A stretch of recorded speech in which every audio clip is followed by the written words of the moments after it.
Les chefs français attendent avec anxiété la publication du Guide Michelin 2025.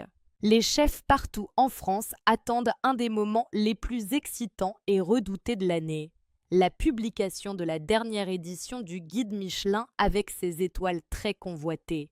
Le guide français doit être dévoilé lundi à 16h GMT. Le guide Michelin dévoilera lundi sa liste 2025 des chefs étoilés et futurs étoilés en France, avec la promesse de mettre en valeur toute la région métropolitaine. La célèbre Bible rouge pour les gastronomes fait et défait encore les carrières culinaires malgré la concurrence croissante des listes gastronomiques rivales et la montée des influenceurs Instagram avec leurs suiveurs plus jeunes et en ligne. L'édition 2025 du Michelin promet de célébrer les cuisines hors de Paris avec de nouveaux talents découverts dans toutes les régions de la France métropolitaine, a déclaré à l'AFP le directeur du guide Michelin, Gwendal Poulenec. En jeu, il n'y a pas seulement les réputations des chefs et des centaines d'entreprises qui dépendent du guide pour leur visibilité, mais aussi l'image de la France comme destination de gastronomie fine. Le niveau de la scène gastronomique mondiale ne cesse de s'élever, mais je dois dire que la France tient bon et fait partie de cette dynamique avec un nombre croissant de restaurants étoilés chaque année, a ajouté Poulenec. Ce qui a commencé comme un guide pour les personnes assez riches pour posséder une voiture en France il y a 125 ans est maintenant une entreprise mondiale qui envoie ses dégustateurs anonymes dans des restaurants du monde entier, produisant des éditions pour environ 50 destinations. La France reste le pays avec le plus grand nombre de restaurants, 3 étoiles, la plus haute distinction qui désigne les cuisines où la cuisine est élevée au rang d'art et les chefs sont au sommet de leur profession. Le Japon est deuxième, suivi par l'Espagne, l'Italie et les États-Unis. Mais le guide a cherché à se défaire de sa réputation de dîners élitistes et coûteux avec des options de restauration plus diverses figurant sur ses listes de destinations recommandées. Après avoir récompensé des stands de nourriture de rue en Thaïlande et à Singapour, le guide a accordé une étoile à un stand de tacos à Mexico l'année dernière, provoquant une sensation locale mais déconcertant les mangeurs habituels de ce simple établissement à 4 plats. Pour adoucir la déception des chefs français qui ont perdu des étoiles, le guide a annoncé ses rétrogradations pour 22 restaurants la semaine dernière. La plus grande victime a été Georges Blanc, un homme de 82 ans qui détenait 3 étoiles depuis 44 ans pour son restaurant éponyme à Vonas, un village du sud-est de la France devenu une destination gastronomique grâce à sa présence. « Nous ne nous y attendions pas », a-t-il déclaré à l'AFP après avoir été informé qu'il était rétrogradé à 2 étoiles. « Nous ferons face et peut-être serons-nous moins élitistes et un peu plus accessibles. » Le prestige d'une étoile Michelin est une garantie de demande accrue et de prix aussi. Les rétrogradations peuvent te mener à la ruine et ont été liées à des tragédies dans le passé, y compris le suicide. Marc Verrat a dit aux inspecteurs du Michelin qu'ils ne sont pas les bienvenus dans son nouveau restaurant à 450 € par personne dans la station de ski huppée de Megève dans les Alpes, après que son précédent restaurant de montagne a été rétrogradé dans un scandale surnommé Cheddargate.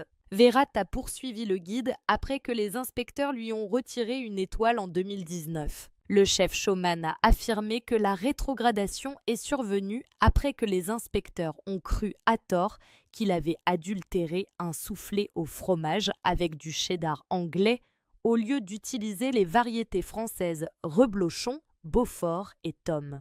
Les 600 chefs qui figureront dans le guide 2025 ont été invités à une cérémonie dans la ville française de Metz avant le dévoilement du nouveau guide français lundi à 16h GMT. Comme toujours, ce sera complet parce que l'immense majorité d'entre eux sera là, a déclaré Poulenec.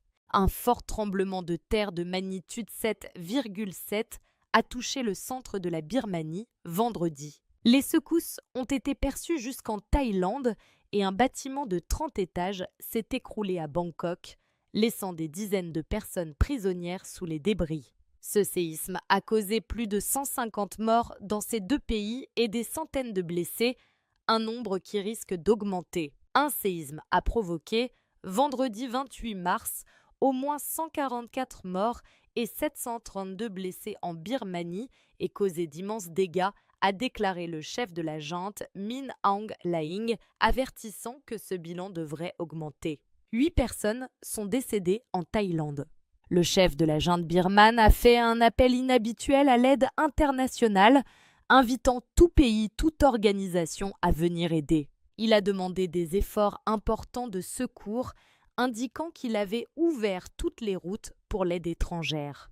Le fait que le gouvernement militaire, isolé depuis le coup d'État de février 2021, appelle à l'aide étrangère fait craindre une catastrophe majeure. Le tremblement de terre de magnitude 7,7, peu profond, s'est produit à 16 km au nord-ouest de la ville birmane de Sagaing vers 06h20 GMT et a été suivi par une réplique de magnitude 6,4 quelques minutes après. À Naypyidaw, où une grande parade militaire avait lieu la veille, le sol a tremblé pendant 30 longues secondes, laissant les routes déformées et fissurées. Les alentours de l'hôpital où s'est rendu Min Aung Hlaing ressemblaient à un champ de bataille, des centaines de blessés étant soignés à l'extérieur à cause des dommages subis par le bâtiment. L'entrée des urgences s'est totalement effondrée. C'est une zone avec beaucoup de victimes, a dit un responsable de l'établissement. Je n'ai jamais vu cela. Nous essayons de gérer la situation, a expliqué un médecin à l'AFP. L'état d'urgence a été déclaré dans les 6 régions de Birmanie les plus touchées, Sagaing, Mandalay, Magway, le nord-est de l'état Shan, Naypyidaw et Bago, et des dons de sang sont nécessaires dans plusieurs villes. À Mandalay, deuxième plus grande ville du pays, des photos montrent de nombreux bâtiments en ruine. Un habitant a dit qu'un hôpital et un hôtel avaient été détruits, ajoutant que la ville manquait beaucoup de secouristes.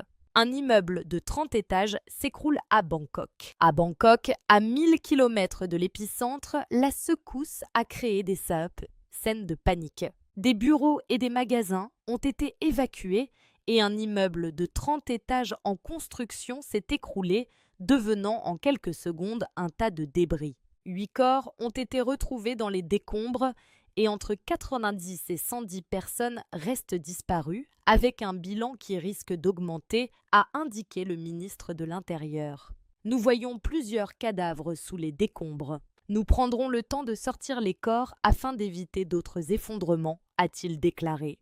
Quand je suis arrivé pour inspecter le site, j'ai entendu des gens appeler à l'aide, a raconté à l'AFP Worapat Suktai, chef adjoint de la police du district. Nous estimons qu'il y a des centaines de blessés, mais nous sommes toujours en train de déterminer le nombre de victimes. La France a fait évacuer par précaution ses bâtiments à Bangkok et proposé son soutien. L'Union européenne a aussi proposé une aide d'urgence à la Birmanie et à la Thaïlande. La première ministre Paetongtarn Shinawatra a déclaré Bangkok en état d'urgence. Certains services de métro et de train ont été suspendus. Des secousses dans toute la région. Le séisme a été ressenti dans toute la région et des tremblements de terre enregistrés jusqu'en Chine, Cambodge, Bangladesh et Inde. Outre la France et l'Union européenne, l'Inde a proposé son aide. Le pape François s'est déclaré profondément attristé. Dans la province chinoise du Yunnan, l'agence chinoise a enregistré une secousse de magnitude 7,9. Des images montrent une rue de la ville de Ruili, à la frontière avec la Birmanie, couverte de débris et des secouristes derrière un cordon de sécurité. Une vidéo montre un torrent d'eau et de débris tombant du toit d'un immeuble à Ruili et des passants qui s'enfuient. Au milieu de ce chaos, la voix d'une femme crie « Vite, fuyez !»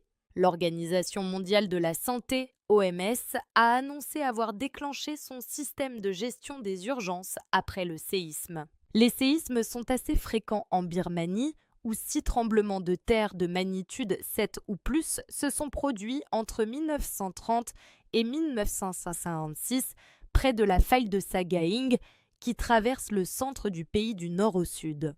La faiblesse des infrastructures, l'insuffisance de services de santé et le développement désordonné des villes ont rendu la population particulièrement vulnérable en cas de catastrophe naturelle, selon les experts. Négociations en mer Noire, un équilibre fragile. Après des discussions intenses en Arabie saoudite, les États-Unis ont annoncé un nouvel accord de sécurité maritime entre l'Ukraine et la Russie. Cependant, le résultat semble pencher davantage du côté russe, avec plusieurs conditions posées par Moscou. La situation autour de la centrale nucléaire de Zaporijjia ajoute une couche de complexité aux négociations. Les pourparlers séparés avec l'Ukraine et la Russie ont abouti à un accord visant à garantir la sécurité maritime, éliminer l'usage de la force et empêcher l'utilisation de navires commerciaux à des fins militaires en mer Noire. Les experts considèrent cet accord comme particulièrement avantageux pour la Russie. Patrick Martin-Genier, spécialiste des relations internationales, affirme « La Russie sort gagnante de cette négociation ». Il explique, bien que l'Ukraine contrôle actuellement la mer Noire, un cessez-le-feu, même temporaire, profite stratégiquement à la Russie. L'Ukraine a récemment démontré sa supériorité maritime, détruisant environ 30% des capacités navales russes en mer Noire durant les premiers mois de 2024. Malgré cela, l'accord proposé semble limiter ses avantages stratégiques. Selon Alessio Patalano, expert en histoire navale, la capacité de l'Ukraine à frapper les infrastructures militaires russes était son principal atout. Les négociations à Riyad représentent un succès diplomatique pour Moscou. La Russie espère reprendre ses exportations de céréales, visant particulièrement les marchés du Sud global et de l'Afrique, où elle possède des intérêts économiques significatifs. La centrale nucléaire de Zaporijjia constitue un point de désaccord majeur. Occupée par les forces russes depuis plus de 3 ans, son avenir divise Washington, Moscou et Kiev. Lors d'un récent appel, Donald Trump a proposé que les États-Unis prennent possession des centrales électriques ukrainiennes. Caroline Leavitt, porte-parole de la Maison-Blanche, considère cette option comme la meilleure protection possible. Volodymyr Zelensky a immédiatement rejeté cette suggestion. « Nos 15 réacteurs nucléaires nous appartiennent », a-t-il déclaré, tout en restant ouvert à des investissements américains pour moderniser la centrale de Zaporijjia. La Russie maintient fermement sa position. Le ministère des Affaires étrangères a clairement indiqué qu'un transfert de contrôle de la centrale est impossible. Les désaccords persistent. Patrick Martin-Genier résume la situation. Les intérêts sont multiples. Les États-Unis recherchent des opportunités commerciales, la Russie veut maintenir son contrôle et l'Ukraine protège ses actifs stratégiques. La Russie a assorti l'accord de conditions supplémentaires. Elle souhaite lever les restrictions bancaires et réintégrer le système de transfert financier SWIFT. Les États-Unis semblent disposés à faciliter le retour de la Russie sur les marchés agricoles. L'Union européenne reste prudente. Un conseiller de Emmanuel Macron a souligné que les sanctions restent un instrument de pression nécessaire contre la Russie. Pour Patrick Martin-Genier, ces négociations montrent que Vladimir Poutine cherche à désenclaver l'économie russe tout en retardant une paix définitive. Une solution durable semble encore lointaine. Une percée médicale.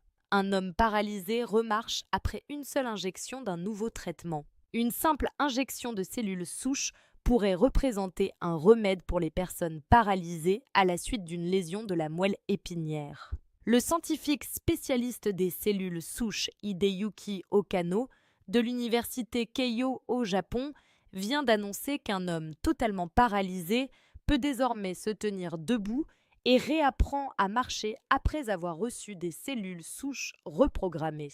Le patient faisait partie des 4 hommes japonais ayant reçu l'injection peu après avoir subi des blessures graves les ayant laissés paralysés. Un autre homme, participant à cet essai clinique inédit, a également retrouvé une certaine mobilité au niveau de ses muscles des bras et des jambes.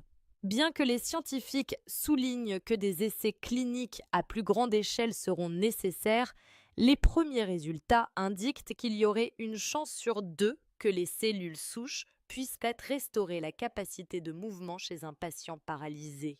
Okano a précisé que cet essai médical a utilisé des cellules souches pluripotentes induites IPS, ce qui signifie qu'il s'agit de cellules adultes normales qui ont été reprogrammées pour agir comme des cellules souches embryonnaires présentes chez les bébés à naître. Ces cellules ont la capacité de se transformer en n'importe quel type de cellules dont le corps a besoin, ce qui les rend extrêmement précieuses pour les médecins cherchant de nouvelles façons de traiter les blessures graves. Plus de 15 millions de personnes dans le monde vivent actuellement avec une lésion de la moelle épinière, et la majorité d'entre elles sont des hommes.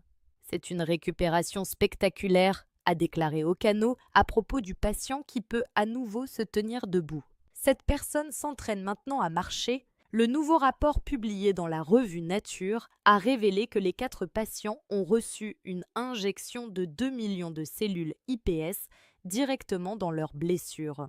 L'équipe d'Okano espérait que les cellules souches se transforment en neurones, cellules nerveuses et en cellules gliales, ces dernières jouant un rôle de soutien essentiel aux cellules nerveuses. Chaque patient était âgé de plus de 60 ans et avait subi une lésion de la moelle épinière entre 2 et 4 semaines avant la procédure. Les cellules utilisées ont été prélevées sur un donneur après que le programme a reçu le soutien total du gouvernement japonais en 2019. Avant cela, Okano avait démontré que ces cellules reprogrammées pouvaient régénérer des neurones chez des singes paralysés à la suite d'une lésion de la moelle épinière. Après avoir obtenu l'approbation pour des essais cliniques sur l'homme, un premier patient idéal a été identifié en décembre 2021, suivi de 3 autres victimes de lésions médulaires en 2022 et 2023. Les chercheurs suivent ces patients depuis, espérant que les cellules parviennent à régénérer les parties endommagées de leur moelle épinière, ce qui empêcherait la communication entre leur cerveau et leurs membres. Un an de suivi a révélé qu'aucun effet secondaire n'était lié aux injections de cellules souches et que la moitié des patients avaient commencé à montrer des améliorations notables. Avant cette expérience médicale, les scientifiques avaient déjà tenté d'utiliser d'autres types de cellules souches, mais avec des résultats très mitigés.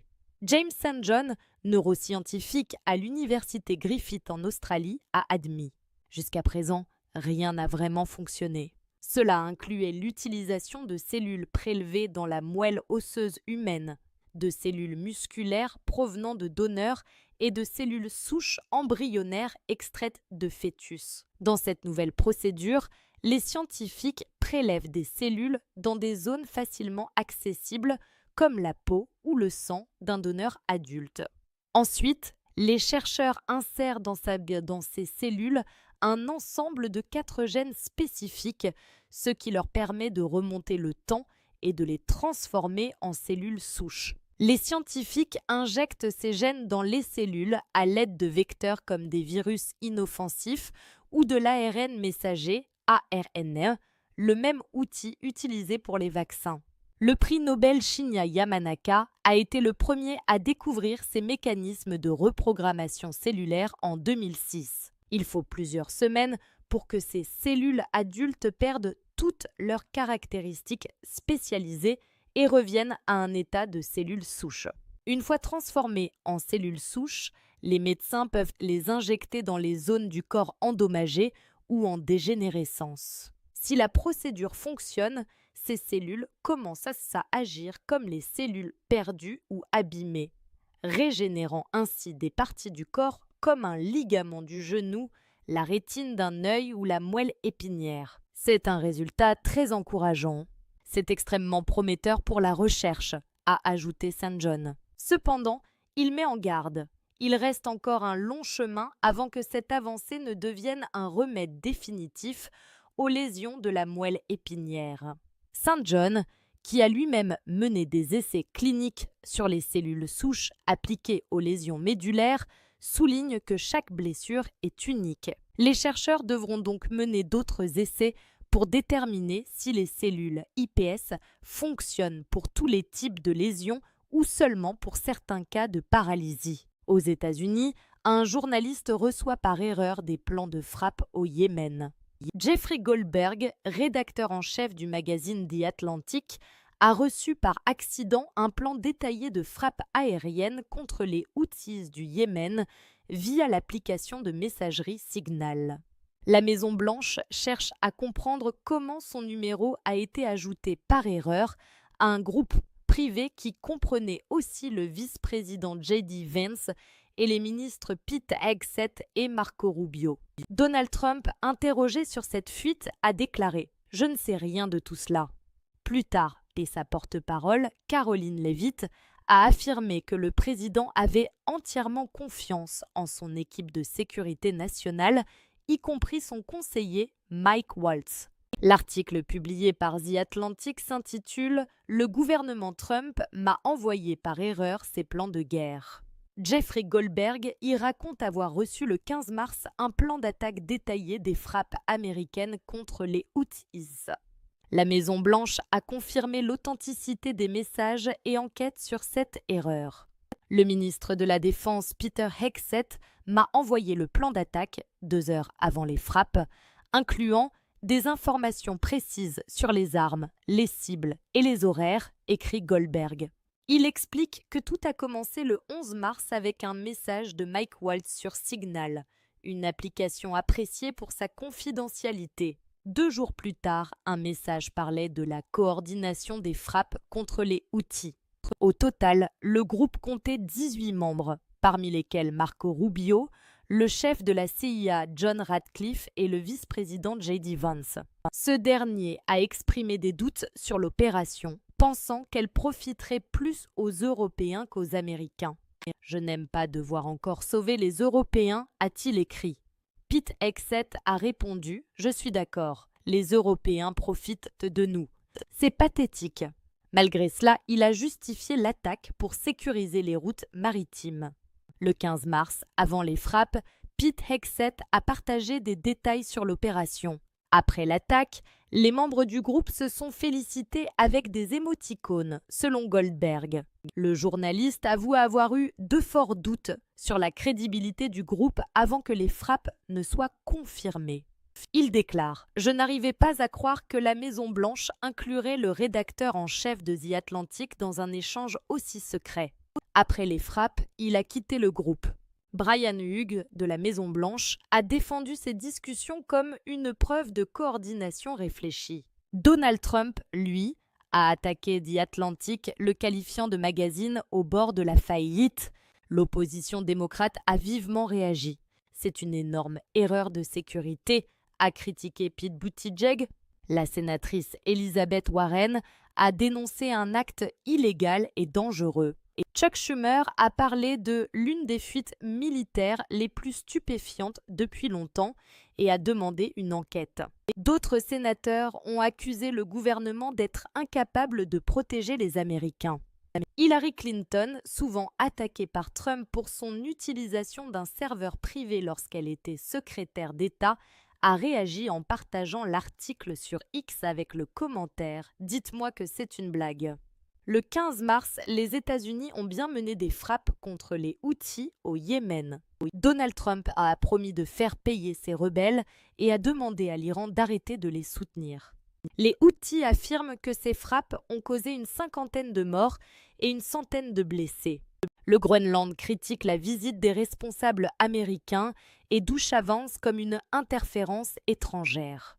Le premier ministre du Groenland, Mute Egede, a accusé Washington lundi d'intervenir dans ses affaires politiques en envoyant une délégation américaine sur le territoire danois. Ce territoire est convoitisé par le président américain Donald Trump en raison de ses ressources rares.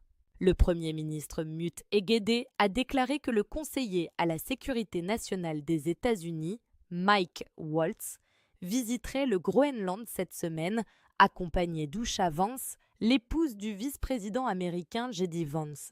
Selon les médias groenlandais, la délégation comprenait également Chris Wright, le secrétaire à l'énergie des États-Unis, et ancien dirigeant d'une entreprise minière. Des images montraient 2 avions militaires Hercule américains sur le tarmac de l'aéroport de Nuuk ce week-end, faisant partie d'une équipe de sécurité envoyée en avance. Chavance devait assister à une course de chiens de traîneau avec son fils. Depuis son retour au pouvoir en janvier, Trump a répété qu'il souhaitait que les États-Unis prennent le contrôle du Groenland pour des raisons de sécurité nationale. Il a refusé d'exclure l'usage de la force pour atteindre cet objectif. Le Groenland et le Danemark ont rejeté cette idée, insistant sur le fait que seuls les Groenlandais peuvent être décidés de leur avenir. Dans une interview avec le journal groenlandais Sermitsiaq, Egede a affirmé que le seul but de cette visite était une démonstration de force et le message ne doit pas être mal compris. Il faut dire clairement que notre intégrité et notre démocratie doivent être respectées sans intervention étrangère, a-t-il écrit sur Facebook. Il a ajouté que la visite de la délégation américaine ne pouvait pas être considérée comme une simple visite privée. Le ministre danois des Affaires étrangères, Lars Løkke Rasmussen, a également critiqué cette visite, déclarant à la chaîne TV2 qu'elle montrait un intérêt excessif des Américains, ce qui est inapproprié. Løkke a souligné que des élections viennent d'avoir lieu au Groenland et qu'il n'y a pas encore de gouvernement groenlandais, alors que la visite des Américains devait avoir lieu. L'élection générale du 11 mars a laissé le Premier ministre à la tête d'un gouvernement provisoire. Ulrik Pramgad, chercheur à l'Institut danois d'études internationales, a qualifié cette visite de geste agressif de la part de Washington. Ils n'ont pas été invités par les Groenlandais. Ils n'ont pas été invités par les Danois. Ils ont juste annoncé qu'ils allaient venir, a-t-il déclaré à l'AFP. Les partis politiques groenlandais sont actuellement en train de négocier la formation d'un nouveau gouvernement de coalition après les élections remportées par les démocrates de centre droit. Normalement, en tant qu'amis ou alliés, on reste à l'écart de ce processus, a déclaré Pramgad. Egede a précisé que Washington avait déjà été informé qu'il n'y aurait aucune discussion avant la mise en place d'un nouveau gouvernement groenlandais. Waltz est le confident et le conseiller le plus proche de Trump, et sa présence au Groenland seule suffira à renforcer la conviction des Américains dans la mission de Trump. Et la pression augmentera après la visite, a déclaré Egede au journal Sermitsiaq. Jens Frederik Nielsen, chef des démocrates et probable futur Premier ministre du Groenland, a déjà critiqué les ambitions de Trump sur le Groenland, les jugeant inappropriées. Lundi, Nielsen a souligné que les négociations en cours pour un nouveau gouvernement continuaient et qu'il ne se laisserait pas influencer. Pramgad a expliqué que, sans responsable officiel pour accueillir la délégation américaine, ils pousseront l'idée que personne ne contrôle la situation ici, nous devons intervenir. Il a ajouté que le choix d'envoyer Chavance faisait partie d'une fausse opération de charme, tandis que la présence de Chris Wright, ancien dirigeant d'une entreprise minière, envoie un signal clair qu'ils sont intéressés par nos ressources. Le Groenland possède d'importantes réserves de minerais et de pétrole encore inexploitées, y compris des terres rares essentielles à la transition écologique et considérées comme un atout pour une éventuelle indépendance. Le Groenland est également stratégiquement situé dans l'Arctique, entre l'Amérique du Nord et l'Europe, et suscite un intérêt croissant des États-Unis, de la Chine et de la Russie, alors que le changement climatique ouvre de nouvelles routes maritimes auparavant couvertes par la glace. Selon les sondages, la plupart des 57 000 habitants du Groenland soutiennent l'indépendance vis-à-vis du Danemark, mais pas une annexion par Washington. En France, des dizaines de milliers de manifestants dans la rue contre le racisme et l'extrême droite. Une mobilisation nationale marquée par une polémique politique. Samedi 22 mars 2025, des dizaines de milliers de manifestants se sont rassemblés dans plusieurs villes de France pour protester contre le racisme et l'extrême droite. Cette mobilisation a été particulièrement médiatisée cette année en raison d'une controverse impliquant une affiche jugée antisémite par certains, publié par La France Insoumise, LFI, et représentant l'animateur Cyril Hanouna. D'après les chiffres communiqués par le ministère de l'Intérieur, environ 90 900 personnes ont participé à ces rassemblements à travers le pays. À Paris, 21 500 manifestants ont été recensés et des incidents ont conduit à l'interpellation de 2 personnes ainsi qu'à 3 blessés, dont un membre des forces de l'ordre. Hors de la capitale, 69 400 personnes ont défilé avec 3 arrestations signalées. Dans des villes comme Marseille, Lille et Lyon, la mobilisation a également été forte. À Marseille, environ 300 personnes ont manifesté en brandissant des pancartes dénonçant l'islamophobie et la montée des idées d'extrême droite. Certaines affiches affichaient des slogans comme « Tesla is the new swastika » ou « Plus d'amour, moins de Zemmour », en référence à l'homme politique d'extrême droite Éric Zemmour. De nombreux jeunes étaient présents parmi les manifestants. À Lille, Timéo Daramos, lycéen issu de l'immigration portugaise, portait une pancarte indiquant « Le fascisme n'est pas un détail de l'histoire ». Pour lui, cette mobilisation est cruciale. Si on ne fait rien, on va se faire manger, a-t-il déclaré. Un contexte international et un soutien au mouvement en dehors de la France. L'événement a aussi suscité des réactions à l'étranger. À Paris, une Américaine de 55 ans prénommée Anne a exprimé son soutien en affirmant « L'Amérique glisse vers le fascisme. Nous avons besoin de manifestations comme celle-ci aux États-Unis ». Cette journée de mobilisation s'inscrivait dans un cadre international étant organisée au lendemain de la Journée internationale pour l'élimination de la discrimination raciale instaurée par l'ONU et célébrée chaque année le 21 mars. En France, des centaines de syndicats et d'associations, tant locales que nationales, ont participé à l'organisation des manifestations. Des rassemblements ont eu lieu dans des villes de toute taille, de Saint-Lô à Sète.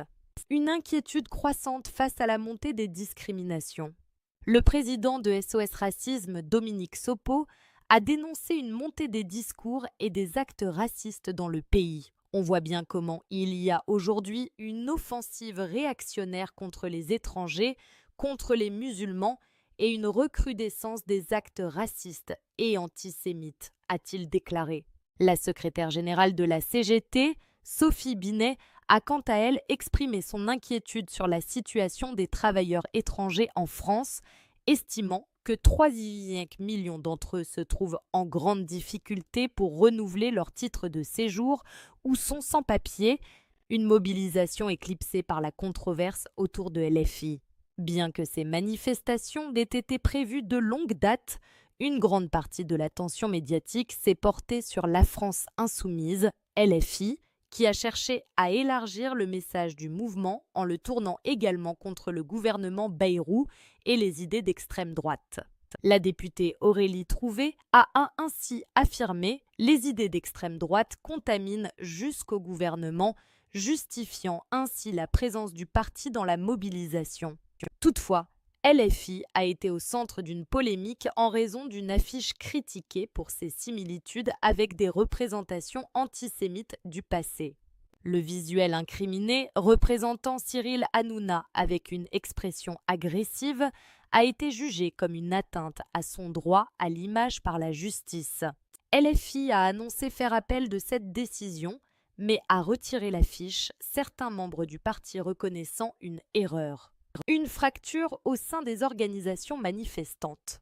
La controverse a creusé un fossé entre LFI et d'autres organisations présentes dans le cortège. Jean-Luc Mélenchon, leader du parti, a fait une apparition remarquée à Marseille sans s'exprimer publiquement. Sophie Binet, de son côté, a cherché à marquer ses distances avec LFI en insistant sur la présence dans le cortège de nombreuses associations engagées dans la lutte contre l'antisémitisme, afin de souligner l'universalité du message porté par les manifestations. Finalement, dans plusieurs villes, LFI a défilé en queue de cortège, marquant une séparation nette avec les autres manifestants. Une journée qui marque un tournant politique. Cette grande mobilisation contre le racisme et l'extrême droite intervient dans un contexte politique particulièrement tendu en France, où les débats sur l'immigration, la laïcité et la montée des discours identitaires dominent souvent l'actualité. Si les manifestations de ce 22 mars ont permis de rappeler l'engagement d'une partie de la population contre les discriminations et les idées d'extrême droite, elles ont aussi mis en lumière les fractures internes du paysage politique français. Entre le message initial de lutte contre le racisme et les tensions politiques qui ont émergé autour de LFI, cette mobilisation a suscité autant d'adhésions que de controverses. Reste à voir si cette journée d'action aura un impact concret sur les décisions politiques à venir ou si elle restera un symbole éphémère d'une contestation qui peine encore à s'unifier pleinement. Les États-Unis mettent fin au statut légal de plus de 500 000 migrants latino-américains. L'administration de Donald Trump a annoncé vendredi 22 mars la fin du statut légal de plus de 500 000 migrants latino-américains, les obligeant à quitter les États-Unis dans un délai restreint. Cette décision, prise par le ministère de la Sécurité intérieure, met un terme à un programme migratoire mis en place sous l'administration de Joe Biden et a suscité une vague d'indignation parmi les défenseurs des droits des migrants et plusieurs organisations humanitaires. Le programme en question avait été instauré en octobre 2022 sous la présidence de Joe Biden avant d'être élargi en janvier 2023. Il permettait à des citoyens de 4 pays, Cuba, Haïti, le Nicaragua et le Venezuela, d'obtenir une protection temporaire, leur offrant le droit de vivre et de travailler légalement aux États-Unis. Environ 532 000 personnes en avaient bénéficié, cherchant à fuir des crises économiques, politiques et sociales dans leur pays d'origine. Une décision controversée et un retour à une politique migratoire restrictive. La révocation de ce statut s'inscrit dans une approche plus stricte de l'immigration défendue par Donald Trump et son administration. Selon le ministère de la Sécurité intérieure, cette mesure vise à renforcer la sécurité des frontières et à contrôler les flux migratoires. Les autorités affirment que la prolongation de ce programme encouragerait une immigration incontrôlée et mettrait une pression excessive sur les infrastructures américaines. Cependant, cette décision a été immédiatement critiquée par de nombreuses organisations de défense des migrants et des droits humains. Elle dénonce une décision cruelle et inhumaine qui risque de plonger des milliers de personnes dans la précarité et de séparer des familles entières. Beaucoup des bénéficiaires de ce programme vivent désormais aux États-Unis depuis plusieurs mois, ont trouvé un emploi et se sont intégrés dans la société. Des conséquences humaines et politiques. L'annonce de l'abrogation de ce programme intervient dans un contexte de débat intense sur l'immigration aux États-Unis, alors que Donald Trump fait campagne pour un éventuel retour à la présidence. Cette mesure semble s'aligner sur sa promesse de durcir considérablement la politique migratoire et de revenir sur plusieurs décisions prises sous l'administration Biden. Pour les migrants concernés, cette décision signifie un avenir incertain. Beaucoup craignent d'être expulsés vers leur pays d'origine, où la situation demeure instable et dangereuse. Les associations humanitaires appellent d'ores et déjà l'administration Biden à contester cette décision et à explorer des recours juridiques pour protéger ces migrants. Alors que l'administration Trump affirme vouloir imposer des règles migratoires plus strictes, les contestations risquent de se multiplier dans les semaines à venir. De nombreux experts s'attendent à une bataille judiciaire et politique autour de cette décision qui pourrait avoir un impact significatif sur la politique migratoire des États-Unis dans les années à venir.